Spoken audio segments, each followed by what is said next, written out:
Hello students, आइए बच्चों, आज हम आपको इस वीडियो में सूरदास जी के जीवन परिचय को सिखाएंगे और साथ ही साथ आपको इसको याद करने का एकदम आसान ट्रिक दे देंगे। बच्चों, ये क्लास 10 के बच्चों के लिए यानी बोर्ड एग्ज़ाम के बच्चों के लिए बहुत ही इम्पॉर्टेंट जीवनी है। ये आपका जो क्षितिज बुक है उसका काव्यखंड का पहला चैप्टर पद, उसका कवि है सूरदास जी। तो जो भी किताब में पहला पार्ट रहता है वो एग्ज़ाम के लिए बहुत ही इम्पॉर्टेंट होता है। तो उससे रिलेटेड जो भी भावार्थ है या क्वेश्चन आंसर है या जीवनी है, सभी कुछ इम्पॉर्टेंट है आपके बोर्ड एग्ज़ाम के लिए। तो इसलिए हम सूरदास जी के जीवनी को आपको इसमें सिखाएंगे और एकदम आसान ट्रिक देंगे कि आप इसको कैसे याद रखोगे। ठीक है, तो चलिए हम स्टार्ट करते हैं। जीवन परिचय।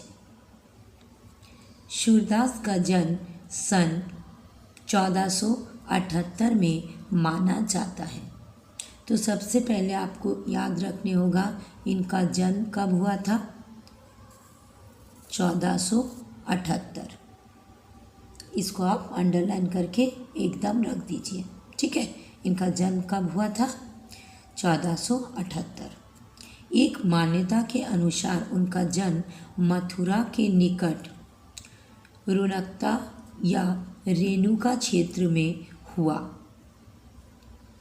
जबकि दूसरी मान्यता के अनुसार उनका जन्म स्थान दिल्ली के पास सीही माना जाता है।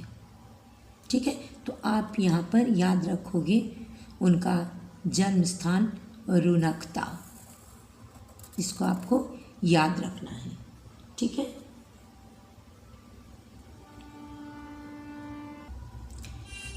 उसके बाद देखिए, वे मथुरा और वृंदावन के बीच गौघाट पर रहते थे।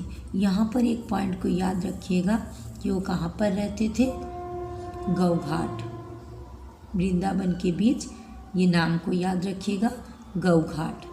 ठीक है,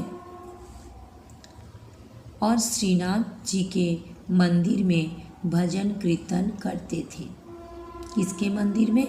श्रीनाथ जी के। ये श्रीनाथ याद रखिएगा। ठीक है, इनके पिता का नाम पंडित रामदास सारस्वत था। तो पिता का नाम आपको याद रखना है रामदास, इसको अंडरलाइन कर दीजिए, पंडित रामदास सारस्वत था। ठीक है, महाप्रभु वल्लभाचार्य के शिष्य सूरदास अष्टछाप के कवियों में सर्वाधिक प्रसिद्ध है। तो उनका गुरु का नाम याद रखिएगा वल्लभाचार्य, इसमें अंडरलाइन कर लीजिए। उनके गुरु कौन थे? वल्लभाचार्य। ठीक है, सन 1583 में पारसौली में उनका निधन हुआ। तो उनका मृत्यु कब हुआ था? याद रखिएगा 1583।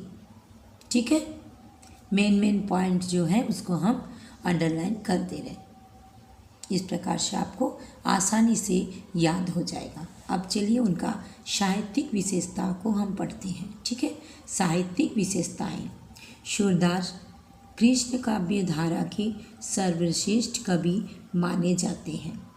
यानी आपको यहाँ पर एक चीज़ को याद रखना है कि वे कृष्ण काव्य के श्रेष्ठ कवि माने जाते हैं। यानी उन्होंने जितने भी काव्य लिखे हैं कृष्ण पर, ठीक है, कृष्ण पर, ये भी जो सूरदास कवि लिखे हैं पद, इसमें भी कृष्ण के बारे में ही लिखा गया है। ठीक है, उनकी इस महान कीर्ति का मुख्य कारण है उनकी प्रगाढ़ भक्ति भावना। प्रगाढ़ मतलब अत्यधिक उनमें भक्ति की भावना उनके मन में थी।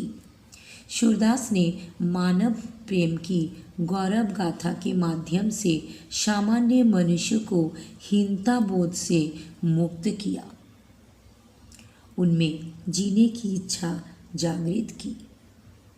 ठीक है, उसके बाद देखिए यहाँ पर उनकी प्रमुख रचनाएं, एकदम इसको याद आपको रखना है, ये 3 मेन हैं। उनकी रचनाएं तो बहुत सारे हैं, लेकिन ये 3 मेन हैं। क्या क्या? सूर सागर, याद रखिएगा, सूर सागर, सूर शरावली और साहित्य लहरी, ये 3 उनका प्रमुख रचनाएं हैं। ठीक है, उसके बाद उनका भाषा को याद रखिएगा, कौन सा भाषा? ब्रज भाषा में लिखे हैं।